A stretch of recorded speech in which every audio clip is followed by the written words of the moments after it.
મહેસાણાના વડનગરમાં આવેલી ઐતિહાસિક બૌદ્ધિસ્ટ મોનેસ્ટ્રી હાલ ભારે બેદરકારીનો ભોગ બની છે। રાજ્ય સરકાર દ્વારા લાખો રૂપિયા ખર્ચીને વડનગરના ઐતિહાસિક સ્થળોને વૈશ્વિક પ્રવાસન નકશા પર લાવવાની ઘોષણાઓ કરવામાં આવી રહી છે, પરંતુ જગ્યા પર જાળવણીના અભાવે યથાર્થમાં બહુ ચોંધિયું દ્રશ્ય જોવા મળે છે।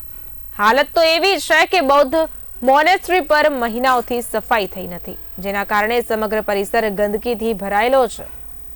બર્માથી આવેલ એક બુદ્ધ સાધુએ પણ પોતાની નારાજગી વ્યક્ત કરી હતી અને આ સ્થિતિને અકળાવનારી ગણાવી હતી।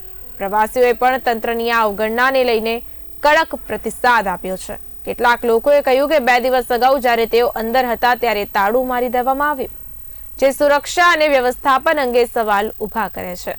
પ્રશ્ન એ છે કે જો આટલા કરોડો રૂપિયા ઇતિહાસ ઉજાગર કરવા માટે ખર્ચવામાં આવે છે તો તેની જાળવણીમાં બેદરકારી શા માટે?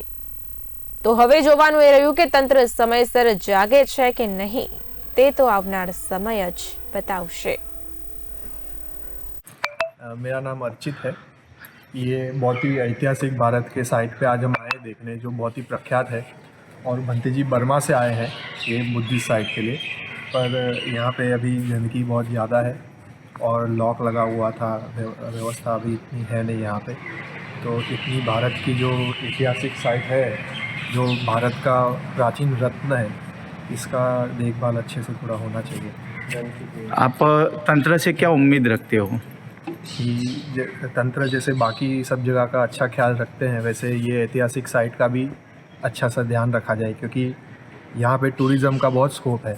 एक गांव में अगर और टूरिस्ट आएंगे तो सबका विकास होगा।